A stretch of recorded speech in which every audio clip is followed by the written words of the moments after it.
Époque des révolutions 1, premier chapitre de ce nouveau module. Le titre du chapitre, c'est l'absolutisme de l'Ancien Régime. Et déjà, on va voir le titre. Qu'est-ce qu'est l'Ancien Régime? Qui pourrait essayer de le définir? Ça va? La monarchie.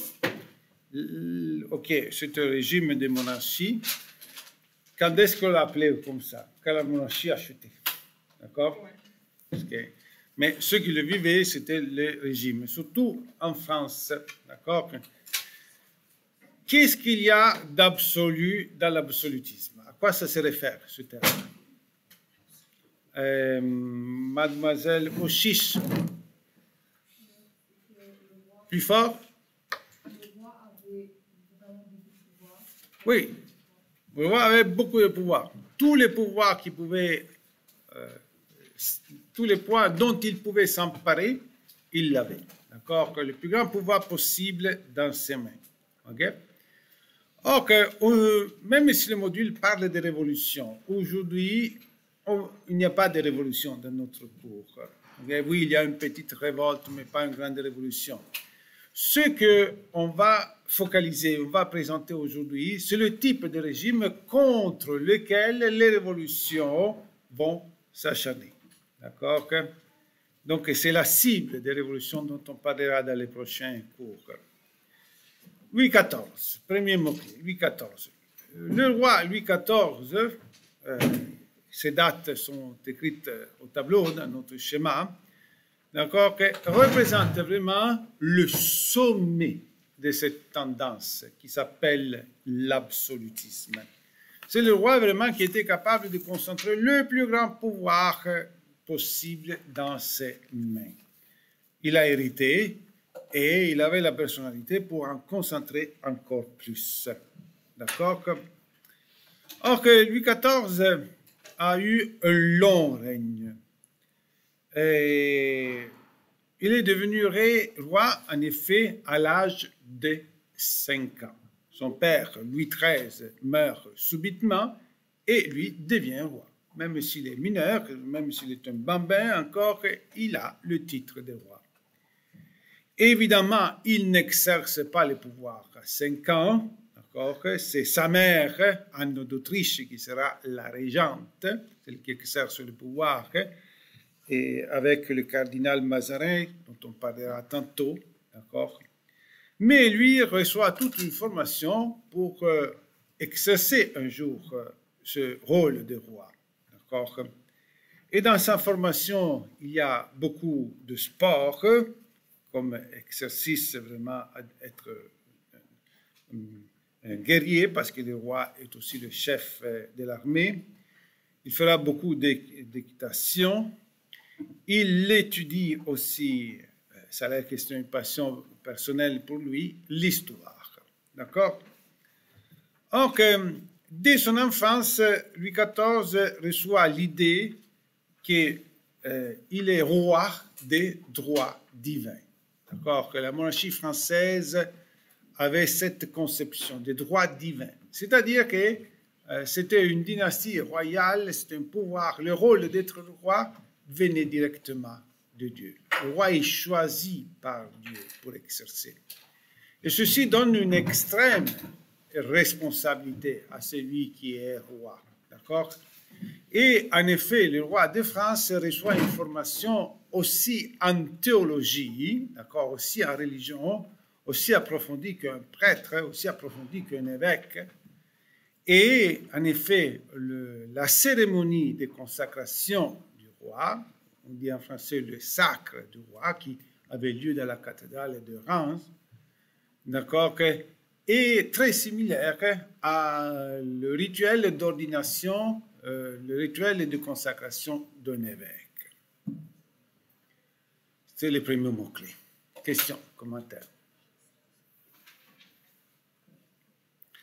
Mazarin,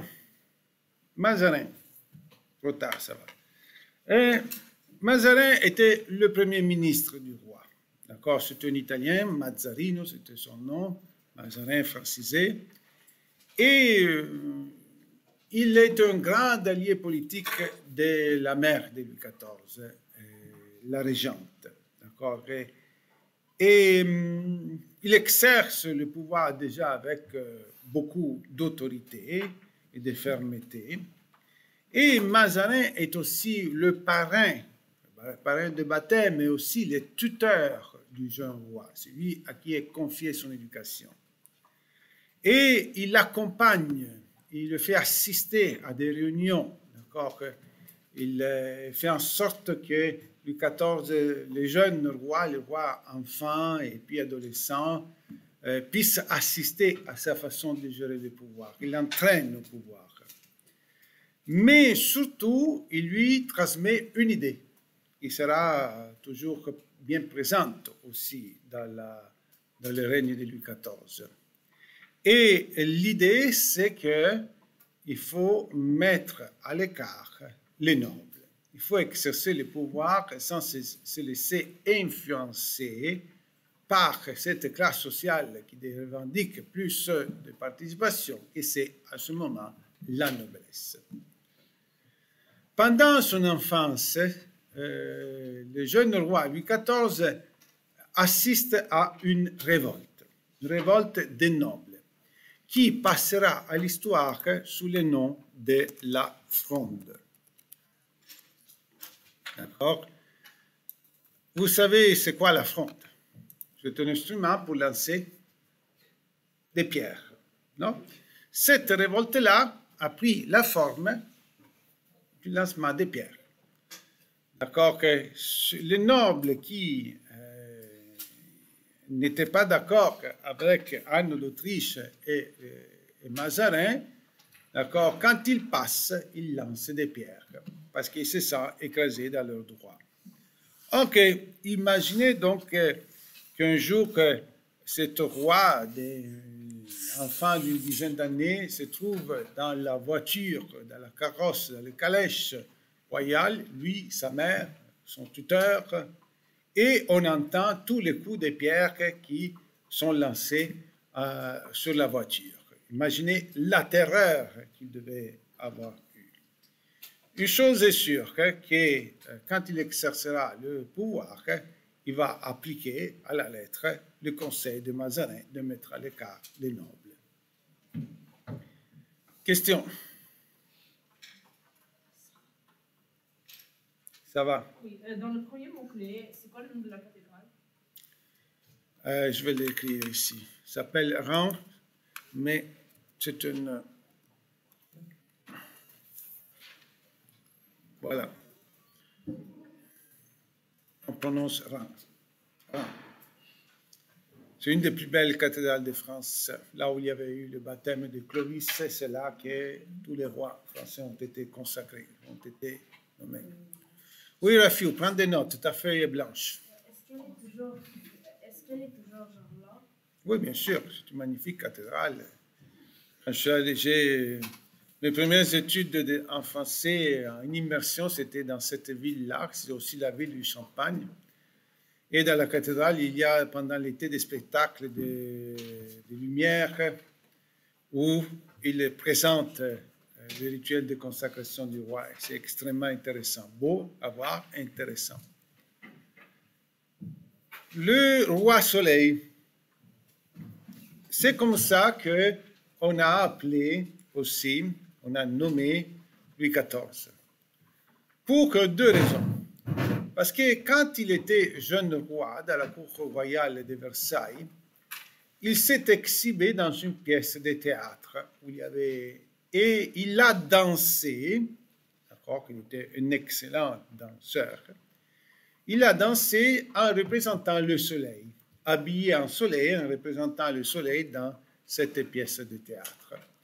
Et donc, il lui est resté cette façon-là de l'appeler roi soleil. Mais il y a aussi une autre raison pour laquelle on l'appelle le roi soleil. Parce que tout acte qu'il a fait en tant que roi, c'était pour faire rayonner la France et son roi. D'accord? Or, c'est à l'âge de 23 ans que Louis XIV exerce le pouvoir, qui prend le pouvoir. Prenez des notes. Je vois des gens qui sont complètement distraits. Prenez des notes. Vous n'apprenez pas assez si vous ne prenez pas des notes et vous ne les mettez pas au propre. D'accord? Alors que c'était en correspondance du décès de Mazarin. D'accord? Alors qu'il va rencontrer le Conseil des ministres et tout le monde s'attend qu'il va nommer un nouveau ministre. Il se demande qui le roi va choisir pour remplacer le cardinal Mazarin.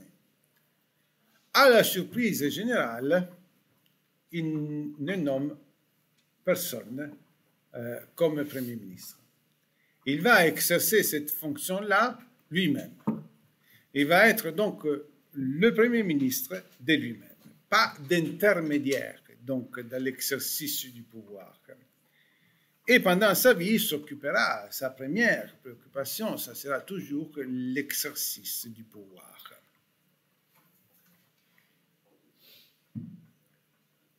Question? Oui, Anas. 23 ans. 23 ans, il exerce le pouvoir. Versailles. Qui d'entre vous est déjà allé à Versailles? Vous êtes à Paris, vous avez des chances d'avoir vu Versailles. Mais Elisa, quel souvenir tu as de Versailles? Les jardins, des magnifiques jardins, effectivement. Et le palais aussi, hein? Alors, un peu. D'accord? Alors que Versailles est le palais royal, le magnifique palais royal que Louis XIV a voulu construire en dehors de la ville de Paris. C'était à quelques heures, disons, à cheval. Aujourd'hui, c'est 45 minutes de métro, je pense, pour arriver du centre de Paris. Mais c'était en dehors de la ville.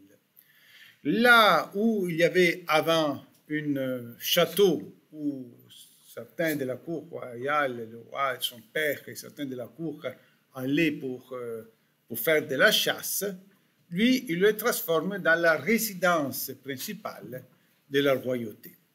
Et il veut que ça soit magnifique, il veut que ça soit resplendissant envers tous les ambassadeurs, tous les nobles, tous les membres des familles royales qui vont le voir dans d'autres pays. Et donc, il appelle les meilleurs architectes italiens, les meilleurs jardiniers italiens. L'Italien va choisir, mais il veut que tous les matériaux utilisés pour sa construction, ça vienne de France. On verra le mercantilisme politique protectionniste qu'on applique à cette époque-là. Or, Versailles donc devient rapidement la cour du roi, le centre de la noblesse qui est à la cour. Et c'est un lieu où il y a beaucoup de spectacles, de conférences, d'accord? Et il y a des milliers de nobles qui le fréquentent à chaque jour. Là, je vais vous raconter quelques anecdotes que j'ai retenues depuis ma dernière visite à Versailles il y a quelques années. D'accord? Alors qu'il y a toujours une longue file de gens qui doivent acheter le billet pour entrer. D'accord? Et moi, pour mon intérêt personnel, j'ai pris une visite guidée. Il y avait plusieurs options. J'ai pris la plus chère, où il y avait une guide, une dame qui nous accompagnait et nous expliquait beaucoup de choses. Non? Je dis, je suis prof d'histoire. Dans mes cours, à chaque année, je parle de Versailles. Je veux bien voir ce palais dont je parle à mes élèves. Et bon, là, on est passé tout droit parce qu'on avait payé plus cher que les autres. Mais quand on rentre, on suit, vous savez comment on fait, on suit la guide, mais il faut faire attention à ne pas la perdre parce qu'il y a plein de monde. Effectivement, il y avait des milliers de personnes, des milliers de touristes qui à chaque jour visitent le palais de Versailles. Et la guide qui nous a accompagnés nous a dit, ben, vous voyez, aujourd'hui il y a beaucoup de monde, mais au temps de la cour royale, au temps de l'Ancien Régime, c'était pareil. À chaque jour, il y avait autant de monde. Sauf qu'aujourd'hui, les gens changent tous les jours. Ce sont des touristes qui viennent de partout dans le monde. À l'époque, c'était toujours les mêmes personnes de la cour royale. D'accord? Donc, c'était considéré un privilège être à Versailles, d'habiter dans le palais royal ou dans les alentours et aller au palais royal pour assister au spectacle, à tout genre de représentations. D'accord? Et puis, une autre chose que je me souviens bien, une explication de la dame qui nous accompagnait, c'était quand on était arrivé à la chambre de coucher du roi. D'accord? Et là, il nous a raconté un rituel qui se répétait à tous les matins, à l'époque de Louis XIV. Et c'était à tour de rôle, les nobles de Versailles avaient le privilège d'assister au réveil du roi. Alors, imaginez une chambre aussi grande que notre salle de classe ici, avec au bout le lit du roi avec un grand baldaquin, des portraits, des tableaux, des grands commodes, d'accord? Et puis deux porte d'entrée, porte de sortie à côté, et une corde qui fait comme une sorte de corridor entre les deux portes. À un certain heure, un groupe de 20-30 nobles rentre en silence. Il ne faut pas réveiller le roi qui dort. Quand tout le monde est là, le majordome approche du roi, il le réveille, Sa Majesté, c'est l'heure du réveil. Le roi se lève, d'accord, va en arrière d'une séparée, il s'échange, il explique ses besoins corporels, et puis, habillé, il vient avant et il va saluer tous ceux qui sont là. D'accord? Puis il part, il dit, oh, j'ai vu le réveil du roi. Mais la guide nous a expliqué aussi que c'était une mise en scène, d'accord, qui se répétait à tous les matins. Le roi, celle-là, c'était sa chambre officielle, mais il dormait dans une chambre beaucoup plus confortable, en arrière, beaucoup plus cachée, d'accord. Et quand c'était l'heure du réveil, avant que les gens arrivent, il allait se coucher dans le grand lit, il faisait semblant de dormir, d'accord.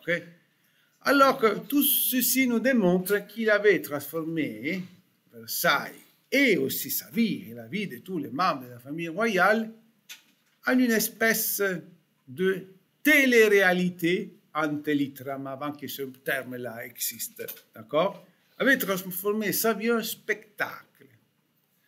Alors, pourquoi Versailles? Deux buts. Versailles, la construction de ce magnifique édifice avait deux buts. Le premier, c'était faire rayonner la France. Le deuxième, caché mais réel, c'était d'éloigner les nobles du pouvoir, d'accord, de les contenter, de faire ressentir des privilégiés, de les amuser, de les nourrir, bien les habiller, d'accord, mais pour qu'ils ne protestent pas, pour qu'ils ne demandent pas de participer au pouvoir, d'accord. Donc Versailles était comme une sorte de cage dorée, où il les réalise sans oppression, mais avec une stratégie, d'accord, il réalise son principe d'écarter les nobles du pouvoir et concentrer les pouvoirs dans ses mains. À Versailles aussi, dans la visite guidée, on voit aussi les pièces du pouvoir, les pièces cachées, secrètes, où il se rencontrait avec ses collaborateurs et il prenait les décisions importantes, d'accord. Et puis il y avait toute la façade principale où il participait, mais les décisions, c'était lui qui les prenait. Question. Cécilia. Des milliers. Ah ben, je ne sais pas exactement, mais moi, en présent comment c'était la chambre, il y a une vingtaine, une trentaine par chaque jour. Mais ce n'est pas une donnée, c'est ma supposition. Hein. Et Nathaël. La première, c'est faire rayonner la France, faire rayonner la royauté. D'accord? Impressionner les princes, les princesses, les rois d'autres pays qui vont là, les ambassadeurs. Le deuxième, c'est écarter du poids. Est-ce que ça vous fait penser à quelque chose qu'on a déjà vu en histoire, amuser les gens pour les contrôler? Nathaël? Vous voyez comment s'appelait cette politique? Qui s'en souvient? Panem et circenses, d'accord? Amuser et donner à manger pour contrôler. D'autres questions? Aya.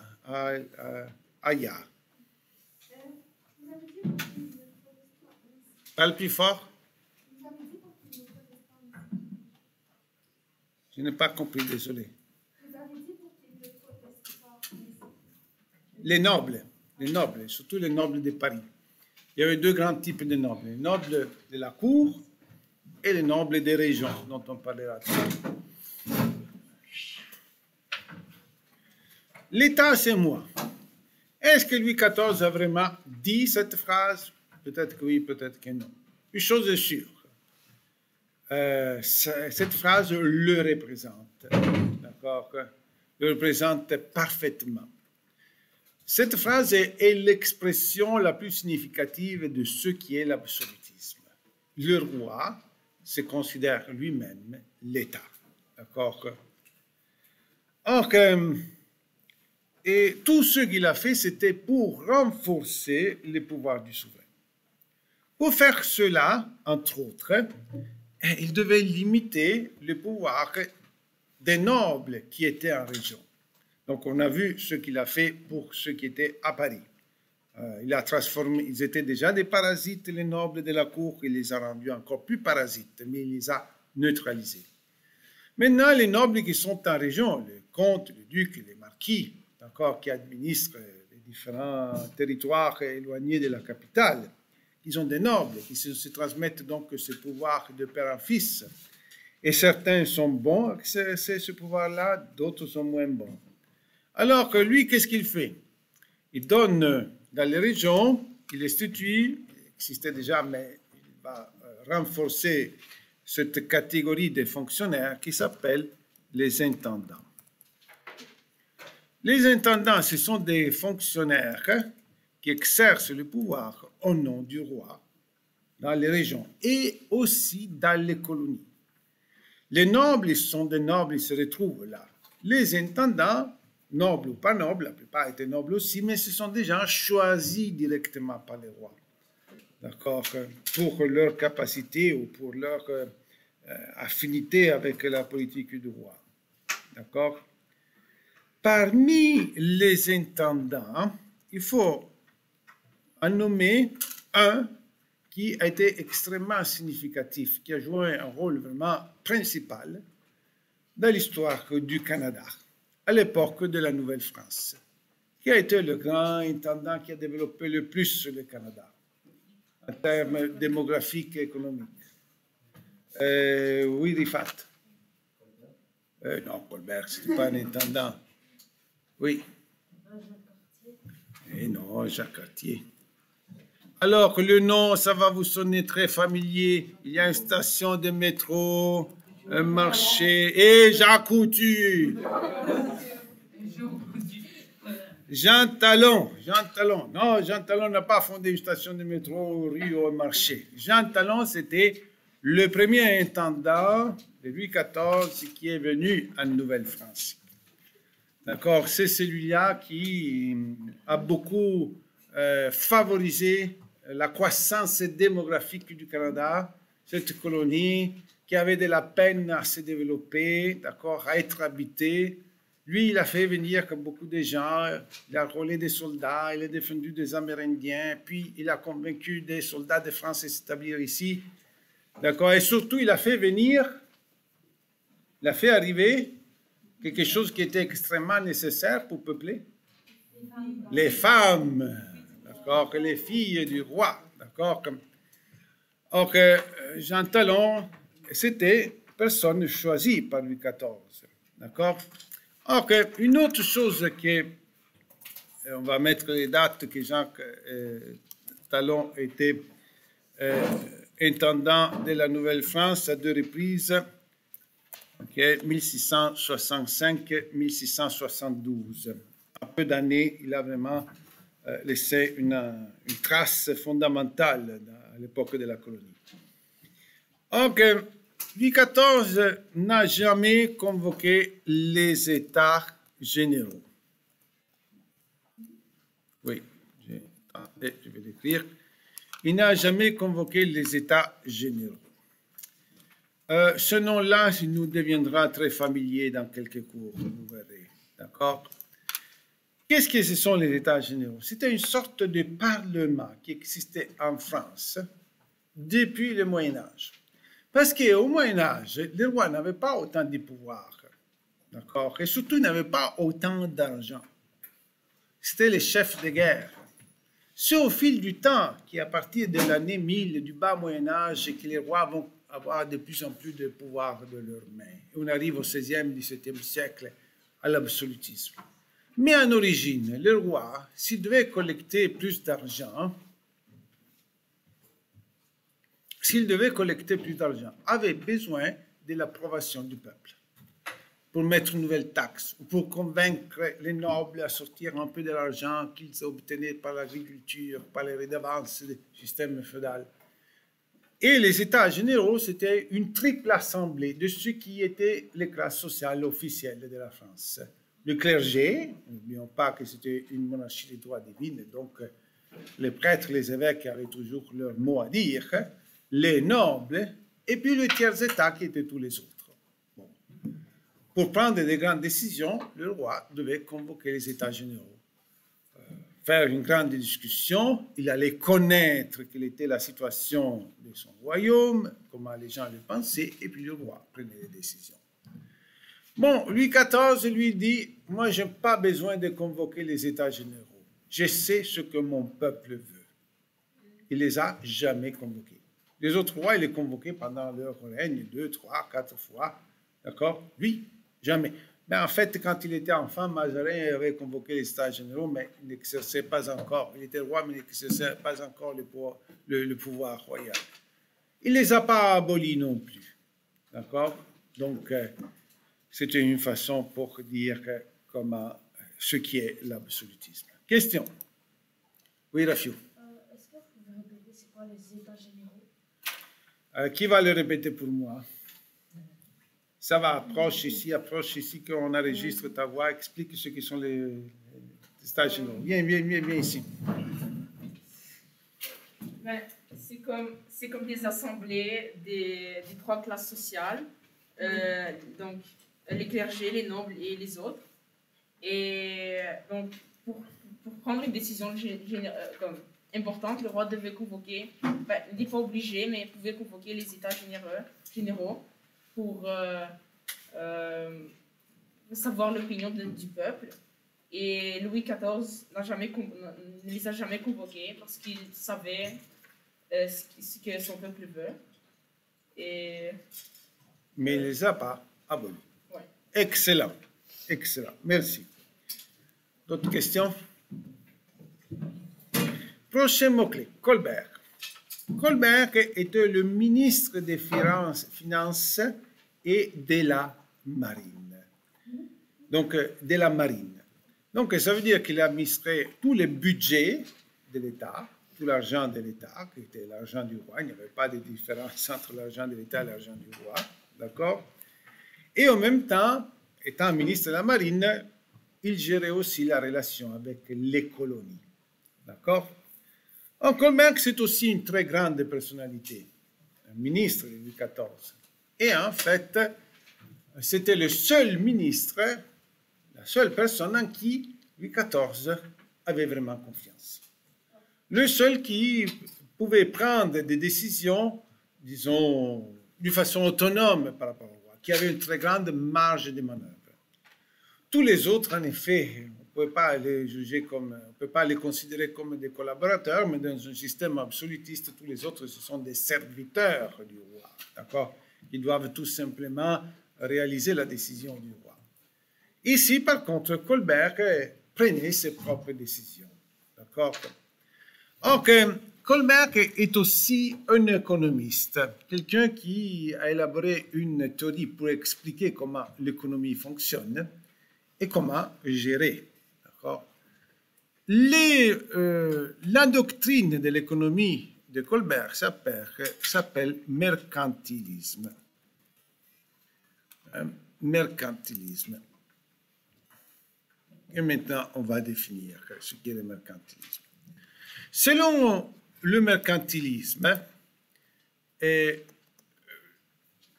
on doit avoir beaucoup de revenus pour l'État, parce que l'État, toujours pour être un État fort, puissant, doit avoir une armée forte. Et la plupart de l'argent qui entrait des taxes et des impôts, des taxes surtout, était dépensé pour l'armée. Les soldats étaient souvent des mercenaires qui étaient disposés à se battre s'ils étaient bien payés. Donc, le but principal, c'est de bien payer l'armée pour être fort. Comment faire avoir cet argent-là? Et ça rentre le mercantilisme. Il faut avoir un système de grand commerce, de beaucoup d'échanges commerciaux, d'accord, où la métropole échange des produits avec ses colonies. Les colonies sont très importantes, d'accord, et la France à l'époque avait des colonies, pour que la métropole vende les produits finis, de la quincaillerie, des armes, des tissus, des bateaux, de la boisson, de la bière, du vin aux colons. Et les colonies, par contre, doivent fournir les matières premières. On est dans le contexte du marché triangulaire dont nous avons déjà parlé. Vous vous en souvenez? Donc, beaucoup de bateaux qui font le tour entre la métropole et les colonies, et toute marchandise qui passe par les ports paye une taxe de douane. D'accord? Donc, s'il y a beaucoup de commerce, il y a beaucoup de taxes, beaucoup d'argent qui rentre dans les caisses de l'État. D'accord? Donc, il faut favoriser ce système. Et une des idées centrales du mercantilisme, c'est que, je le répète, la métropole, la France, fait les produits finis. Il les vend aux colons. Il exporte, doit exporter beaucoup plus de ce qu'on importe.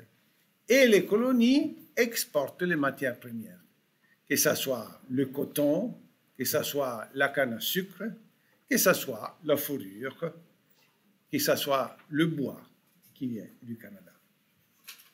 Comprenez-vous? Alors, ceci est le mercantilisme. Il organise l'économie dans ce sens, de cette façon. D'accord? Et, bon, juste dire une dernière chose.